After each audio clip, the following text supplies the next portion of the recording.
বছর ঘর সংসার করলাম, 6টা ছেলে মেয়ের মা জননী হলাম, এখনো পর্যন্ত নামাজ করবি। দিদি আবার শুনিয়া একটা চিৎকার মারলো, ও পাড়া প্রতিবেশী তোমরা তারাই বাইর হয়ে আসো। আমার স্বামী কেবল গোসল করতে যাইয়া আসিয়া বক বক করে, মনে হয় স্বামীরে ডবল বুঝতে পাইছে, ডবল বুঝতে পাইছে। তো সবাই দৌড়াইলো, কি হলো ঘটনা বর্ণনা দিল। এবার বিবি ডাক দিয়ে বলে, আমার আঙ্গার হয়েছে, আব্দুল্লাহর বেটা মোহাম্মদ মেহরাজের বর্ণনা দেয়, তুমি আবু জেহেলের সঙ্গে গাঁড় ব্যাখ্যা করে নিয়ে আস। অল্প সামান্য সময় 27 বছর নবীর গুজারি গেছে, তুমি বিশ্বাস করো না, কয়েকটা সেকেন্ডের ভিতরে তোমার 7 বছর ঘর সংসার করিয়া 6টা ছেলে মেয়ের মা হয়েছে। ইহুদি ডাক দিলে, বিবিরে আর বলতে হবে না, ঘোড়া মাছ পালা, বাচ্চা কাচ্চা গুলি গেল, আর দেরি করা যাবে না, এই মুহূর্তে আমরা চলো মুহাম্মদের দরবারে, আব্দুল্লাহর বেটার দরবারে। আব্দুল্লাহর বেটা মুহাম্মদের দরবারে যায়, দেখে ইহুদি দেখে এখনো যাদেরকে দেখে গেছে মেহরাজ বর্ণনা করে, নবী এখনো মেহরাজের বর্ণনা করতেছে। ওই অবস্থা বাচ্চা কাচ্চা গুলিকে নিয়া ইহুদি তার পরিবারকে নিয়া আমার নবীর হাতে হাত দিয়া কালিমা গ্রহণ করে ফেলেছে।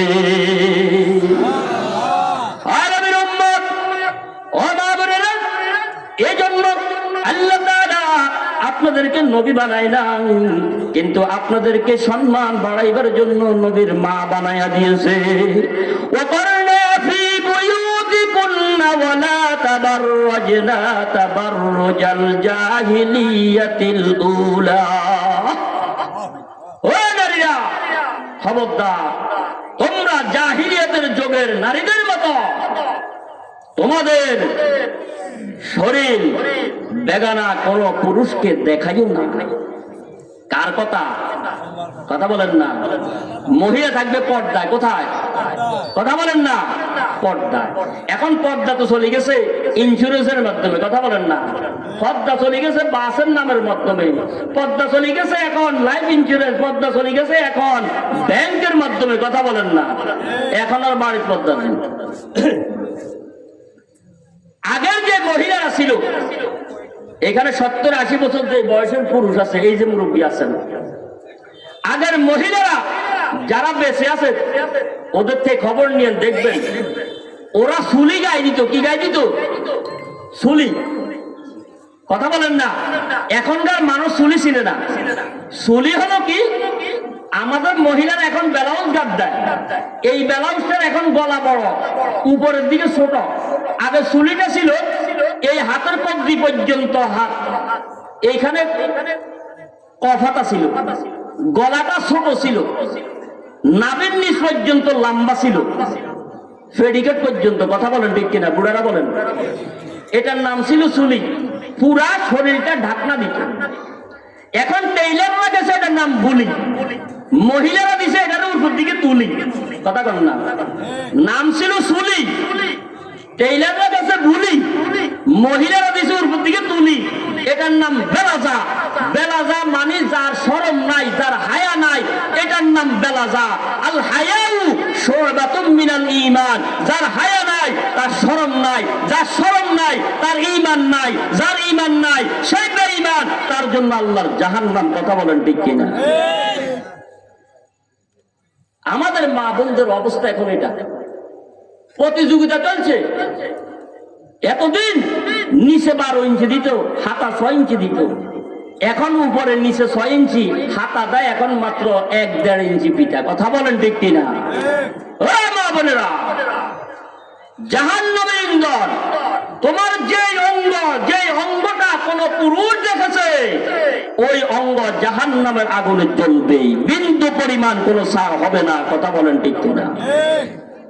এজন্য আমরা তাদের গার্ডিয়ান, আমরা বাঁচতে পারবো না, তাদেরকে বুঝাতে হবে, দ্বীন শরীয়তের কথা বলতে হবে, বুঝাইয়া বুঝাইয়া তাদেরকে ঘরে ঢুকাতে হবে। কথা বলেন ঠিক কিনা? মারলে হবে না, পিটলে হবে না, বুঝাতে হবে, জাহান্নামের ভয় ভীতি অন্তরে ঢুকাতে হবে, নামাজি বানাতে হবে। কথা বলেন ঠিক কিনা? নবী আলাইহিস সালাতু ওয়াস সালাম নামাজ নিয়ে আসলেন। এই নামাজের জন্য আমার নবী কত কষ্ট করেছেন, ধাপ ভেঙেছেন, রক্ত রঞ্জিত হয়েছেন। আমার পয়গম্বর হযরত আলী রাদিয়াল্লাহু তাআলা আনহু, নবীজির সাহাবী, আবার নবীজির জামাতা, ফাতেমার স্বামী ইমাম হাসাইন হুসাইনের আব্বা হযরত আলী জান্নাতের সার্টিফিকেট দুনিয়াতে পেয়ে গেছেন। তার স্ত্রী ফাতেমা মহিলাদের জান্নাতের সরদারনি সার্টিফিকেট পেয়েছেন। তার ছেলে ইমাম হাসাইন আর হুসাইন যুবকদের জান্নাতের সরদার হয়ে গেছেন। এত বড় একজন মাপের মানুষ হযরত ফাতেমাতুজ জোহরা রাদিয়াল্লাহু তাআলা আনহা।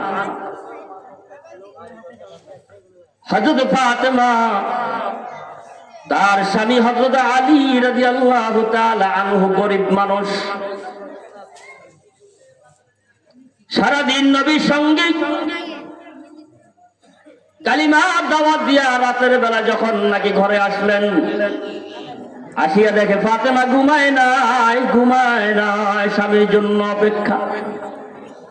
স্বামী স্ত্রীর মিল মোহাব্বত ভালোবাসা কেমন ছিল। এত বড় নবীর বেটি হইয়া গরিব স্বামীর জন্য ঘুমায় না, গভীর রাত পর্যন্ত বসে আছে।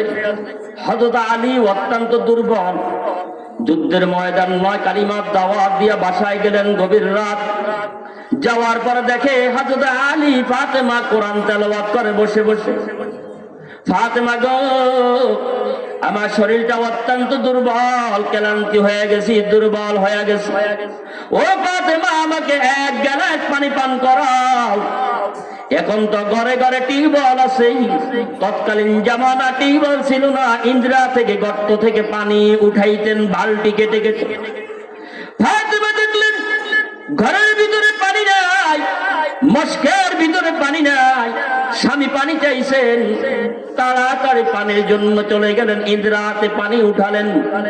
পানি উঠাইয়া আসিয়া দেখে গো, স্বামী আলী বিশ্রামে পড়ে গেছে, ঘুম এসে গেছে। ফাতেমা দেখে স্বামী ঘুমায় গেছে, ঠান্ডা পানি হাতের মাধ্যমে গ্লাসটা লইয়া স্বামীর শিহরে দাঁড়াইয়া আছে। স্বামীকে কি মোহাব্বত করে গরিব স্বামী। ফাতেমা ঘুম চোখের মাধ্যমে পানি গ্লাস রাখি ঘুমায় না, স্বামীকে ঘুম থেকে উঠাইয়া পানি খাওয়ায় না। ফাতেমা চিন্তা করে, আমার স্বামী দুর্বল, ক্লান্ত শরীর, শুয়ে গেছে, ঘুম আসি গেছে। এখন যদি ঘুম থেকে উঠায় পানি খাওয়ার জন্য, তার মনে ব্যাঘাত হবে, কথা বলবে না, তার মনের মাধ্যমে আঘাত লাগবে, মনে কষ্ট পাবে। না না, আমি ফাতেমা তাকে ঘুম থেকে জাগরণ করব না। আমি ফাতেমা অতক্ষণ পর্যন্ত ঘুমাবো না যতক্ষণ সেই ঘুম থেকে না উঠে পানি চায়। আর আমি ফাতেমা যদি পানি রাখিয়া ঘুমায়া যায়, আর হযরত আলী যদি ঘুম থেকে উঠে ডাকতে, ফাতেমা পানি চাইছি, আমি ফাতেমা ঘুম থেকে উঠে পানি দিতে আবার দেরি হবে, স্বামীর মনে ব্যথা আসবে। আর আমাদের বিবিদেরকে যদি যা বলেন এক গ্লাস পানি দাও, লইয়া খাও, কথা কন না, লইয়া খাও, তরকারিটা গরম করে দাও, তুমি পাইলে যাও না, কথা বলেন, কয় কি কয় না? এমনি ঠেলা কথা কয় না, আছে না নাই? ঘুমায় না, খোদার কুদরত বোঝা যায় না। হযরত আলী আর ওই রাতে ঘুম থেকে উঠে না, মুয়াজ্জিন আযান দিছে, আসসালাতু খায়রুম মিনান নাওম, ঘুম হতে নামাজ ভালো, তোমরা নামাজ পড়ার জন্য আসো। আলীর সাথে ঘুম ভেঙে গেল, তাকায়া দেখে ফাতেমা থরথর করে কাঁপে, হাতের মাধ্যমে পানির গ্লাস। হযরত আলী উঠিয়া ডাক দেয়, ফাতেমা তুমি কি রাত ঘুমাও নাই? বলে, স্বামী হ্যাঁ, পানি বাসায় ছিল না, পানি আনতে লেট হয়েছে, আসিয়া দেখে আপনি ঘুমায় গেছেন, আপনার মনে ব্যথা আসবে, ঘুম ভাঙ্গাই নাই। আমি ফাতেমা ঘুমাই নাই, যদি আমি ঘুমায় যাই আপনি আবার পানি চাইলে দিতে দেরি হবে, এই জন্য ঘুমাইনি। হযরত আলী ফাতেমাকে জড়াজড়ি পানির গ্লাস রাইখা ডাক দেয়, ফাতেমা গো, আমি গরিব আলীর জন্য তুমি এত কষ্ট করেছো, সারা রাত আরামের ঘুমকে হারাম করে দাঁড়াই আছো। ফাতেমা, তোমার কাছে আমার একটা আবদার, খবরদার তোমার বাবার কাছে তুমি এই কথা বলবা না। হযরত আলী ডাক দিল, আল্লাহ, আমার বিবি ফাতেমা সারা রাত আমাকে পাহারা দিল, আমার কাছে দাঁড়াই আরামের ঘুমকে হারাম করে দিল। আমি আলী তোমার কাছে দোয়া করি, আমার বিবি ফাতেমাকে তুমি জান্নাতের সরদারনি বানায়া দিও।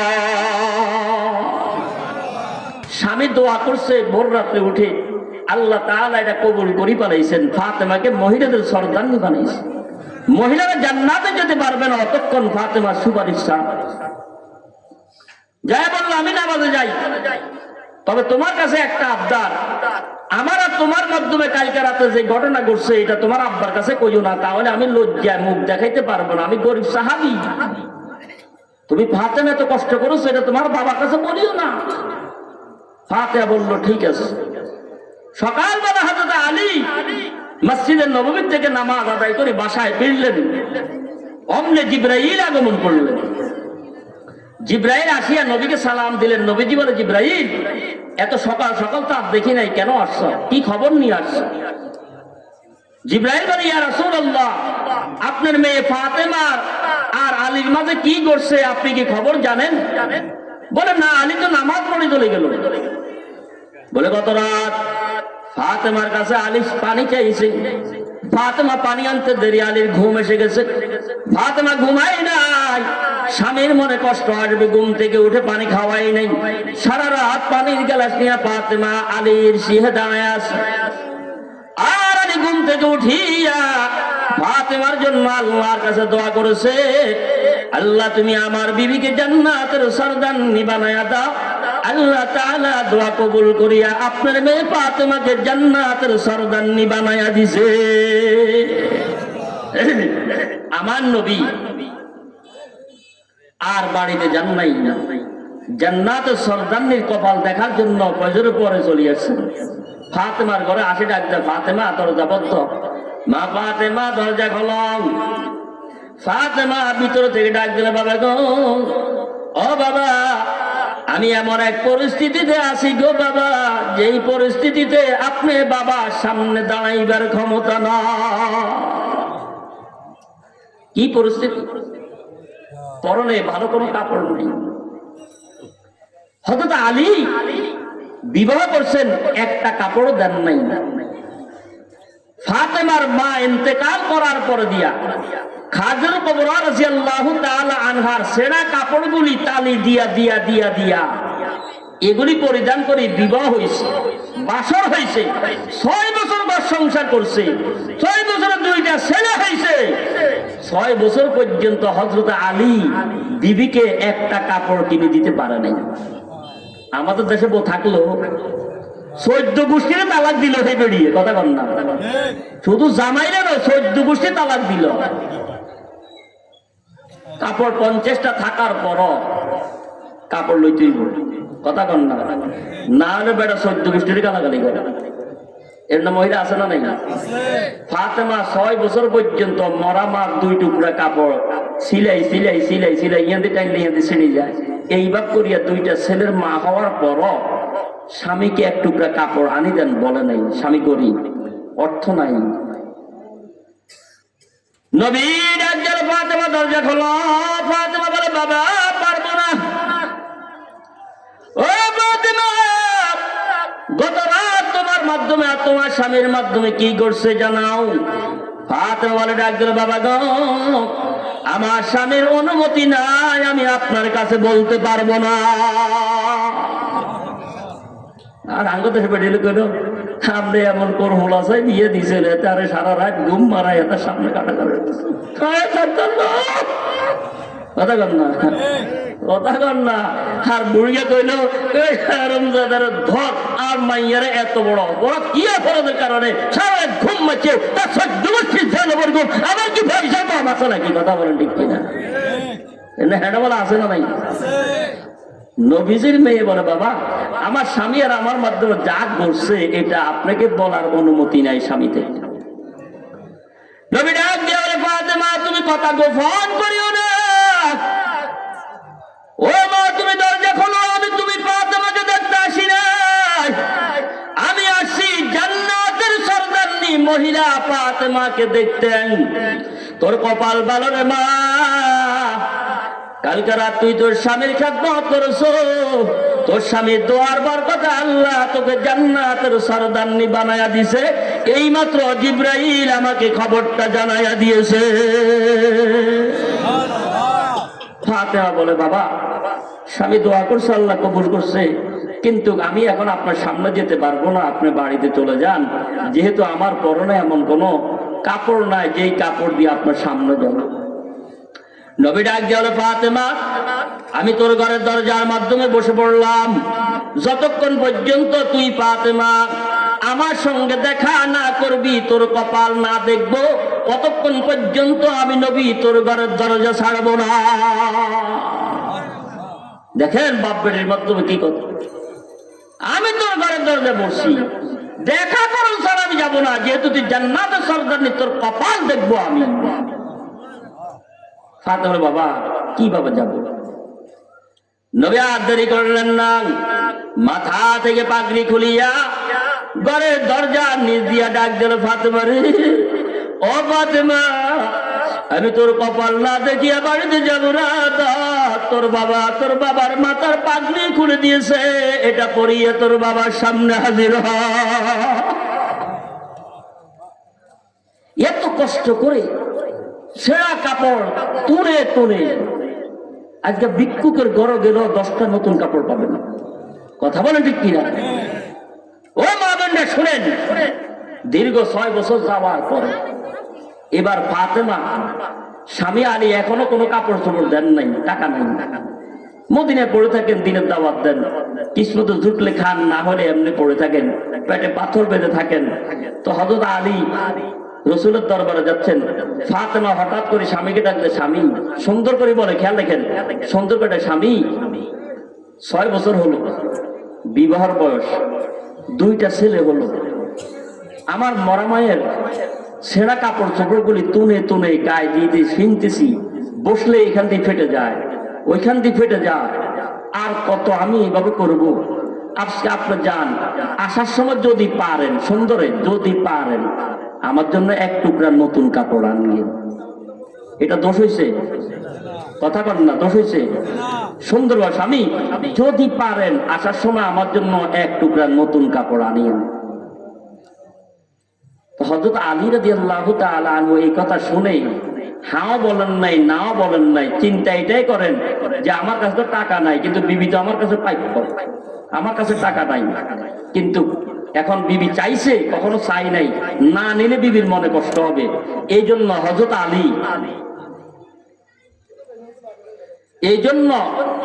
আলী রাদিয়াল্লাহু তাআলা আনহু দিনের বেলা নবীর সাথে কালিমার দাওয়াত দিয়া রাতের বেলা আর বাড়িতে ফিরে নাই, টাকা নাই, কি নাই, বিবি 1 টুকরা কাপড় চাইছে, আনতে বললে বিবি খুশি হবে, বিবি তো পাও না, কিন্তু আমার কাছে টাকা নেই, এখন টাকা ছাড়া কাপড় ছাড়া যদি যায় বিবির মনে কষ্ট আসবে। এই জন্য হযরত আলী বাড়িতে আসে না। 1 দিন পার হয়ে গেল, 2 দিন পার হয়ে গেল, হযরত আলী বাড়িতে ফিরে না। 3 দিন যখন হয়ে যায় হযরত আলী বাড়িতে আসে না। জিবরাইল আসিয়া ডাক দেয়, ইয়া রাসূলুল্লাহ, ইয়া হাবিবাল্লাহ, আপনার মেয়ে ফাতেমার খবর জানেননি? বলে, না তো, কি খবর? কই আলী তো আমার কাছে কিছু বলে না। ও পয়গম্বর, আপনার মেয়ে ফাতেমা আলীর কাছে 1 টুকরা নতুন কাপড় চাইছে। হযরত আলীর কাছে টাকা নাই, গরিব হওয়ার কারণে, টাকা না থাকার কারণে আজকে 3 দিন পর্যন্ত হযরত আলী ফাতেমার বাসায় যায় না, মদিনায় পড়িয়া থাকে। আল্লাহ তাআলা আমাকে পাঠাইছে গো পয়গম্বর, যতক্ষণ পর্যন্ত হযরত আলীর কাছে আপনার মেয়ে ফাতেমা ক্ষমা না চাবে, ততক্ষণ পর্যন্ত আপনার মেয়ে ফাতেমা 3 দিন গেলে ইবাদত আল্লাহর দরবারে গ্রহণযোগ্য হয় না। ও মহিলারা, স্বামী কি জিনিস? স্বামীর পায়ের নিচে স্ত্রী বেশ 1 টুকরা কাপড় দিতে পারে নাই বিদায় স্বামী মনে কষ্ট। এই জন্য বিবির ইবাদত 3 দিন কবুল হয় নাই। আল্লাহ রাসূল হযরত আলীকে ডাক দিয়া বাড়িতে নিলেন। ফাতেমা কি হয়েছে? ফাতেমা বলে, না আমি তো স্বামীকে কষ্ট দেওয়ার কথা বলি নাই, 6 বছর হয়ে গেল, পাইলে কইছি 1 টুকরা কাপড়। নবী চোখ দিয়া পানি ছেড়ে ডাক দে, ফাতেমা গো, ও ফাতেমা, এই মাত্র জিব্রাইল এসেছেন, হযরত আলী 3 দিন পর্যন্ত কাপড়ের জন্য বাসায় আসে না। এই 3 দিন পর্যন্ত তোমার ইবাদত আল্লাহ দরবারে গ্রহণযোগ্য হয় নাই। ফাতেমা রে, আমি তোর বাবা বলতেছি, যতক্ষণ পর্যন্ত আলীর কাছে ক্ষমা চাও, আলী ক্ষমা না করে, এই অবস্থা যদি তুই ফাতেমা ইন্তেকাল করস, আমি তোর বাবা মুহাম্মদ তোর জন্য কোনদিন সুপারিশ করব না। ও মা বোনেরা, আমরা তো জামাই 14 গোষ্ঠীতে লাচ্ছাই চোরবাই কিরমাই চোরবাই, কথা বলেন না। কত রকম গালাগালি ফাড়াফাড়ি বেরিয়ে মুখ দি বাহিরে, কথা কন না, ওই কথা কয় না। বাড়ির মধ্যে, প্রত্যেক বাড়ির মধ্যে 10 মহিলা আছে, প্রতি বাড়িতে নেতা আছে না নাই, কথা কন না। নোয়াখাইলা ভাষা কয় 400 আসে দিয়ে হইলে হেতির কথা উঠে থাকবে, কথা কয় না। তো জর্গা লাগে, কি লাগে? বেডিরা জর্গা দেখবেন, জর্গা লাগলে 14 গোষ্ঠীতে গজবটা লাগে, কথা কন না। বেডিকে বলি একটা আছে গজব, গজব আর ঠান্ডা, ওই কথা কয় না। তো গজব ঢাইতে ঢাইতে ঢাইতে ঢাইতে ঢাইতে ঢাইতে বেডির মুখ এখন বিষ হয়ে গেছে, কি হয়ে গেছে? কিন্তু এখনো তার হেডম যায় না, বড় হইতেই ব্যাগের বড় হইতেই। তো এই যখন মুখ ব্যথা হয়ে গেছে, আর মুখ দিয়াইয়ে না, মুখ আটকে গেছে, সেফ হয়ে গেছে, তো এখন আতলাড়ে বাড়ি তো 14 গোষ্ঠী, কথা কয় না, ওই কথা কয় না। মানে আতলাড়ে আরে বুঝায় তোর তোর গোষ্ঠী হলো তো 14 গোষ্ঠী। আসলে এই গজব হেতির উপর, কথা কন না। আল্লাহ হাকামুল হাকিমিন, অন্তরের খবর জানে কে, বিচার করবেন কে? আল্লাহ তাআলা দোয়া 2 ভাগে বিভক্ত করছেন, দোয়া 2 ভাগে কবুল করেন। একটা হলো ডাইরেক্ট, একটা হলো ইনডাইরেক্ট, কথা বুঝেননি আবার। একটা হলো নগদে দোয়া কবুল, একটা হলো ঘুরাই গাড়াই সময় মতো কবুল, কথা বলেন না। দীর্ঘদিন আমরা ওলামায়ে কেরাম দীর্ঘদিন দোয়া করছে, দোয়া করতে করতে করতে করতে করতে করতে এমন এক সময় পরিস্থিতি, এমন এক সময় আসছে আল্লাহ তাআলা দোয়া কবুল করছেন, আসমানি গজব নাযিল করছেন, কথা বলেন ঠিক কিনা? অতএব এই মাদ্রাসাকে আমরা মহব্বত করি কি করি না? কোন মা বোন আমার উপর রাগ করবেন না, বুঝার জন্য বলেছি, আল্লাহ থেকে বাঁচার জন্য বলেছি, জাহান্নাম থেকে বাঁচার জন্য বলেছি। যেহেতু আপনারা আমাদের মা, আপনাদের পেট থেকে আমরা এসেছি, কথা বলেন ঠিক কিনা? পর্দা করে ঠিক মতো করেন, পর্দার উপর অটল থাকেন। যদি হাসা কথা কই বেড়িরা ছুটবো আরে লই, ঠিক কিনা? যদি হাসা কথা কই মায়া গো ছুটবো আরে লই, তবু রাগ করেন না ভাই বোনেরা, 2 কথা কই।